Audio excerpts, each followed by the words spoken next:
अश्रूंमधून उगवलेला आनंद. अक्कलकोटमध्ये एक गरीब विधवा स्त्री राहत होती. तिचं नाव होतं गौरी. नवरा वारल्यानंतर तिच्यावर 2 लहान मुलांची जबाबदारी होती. घरात अन्न नव्हतं, काम नव्हतं आणि आधार देणारा कोणीच नव्हता. दररोज ती मनोमन म्हणायची, श्री स्वामी समर्थ, मला मार्ग दाखवा. एक दिवस ती रडत रडत अक्कलकोट येथे स्वामींच्या दर्शनाला गेली.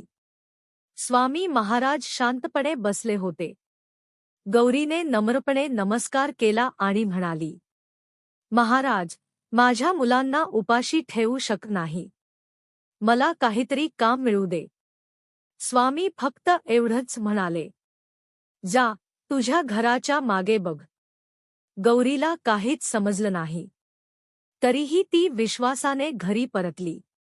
घरी जाऊन तिने घराच्या मागे पाहिलं तर तिथे एक जुना, कोरडा विहीर होता. पण त्या दिवशी त्या विहिरीत स्वच्छ पाणी भरलेलं होतं. गावक्यांनी आश्चर्याने पाहिलं. त्या विहिरीमुळे शेजारच्या शेतांना पाणी मिळालं.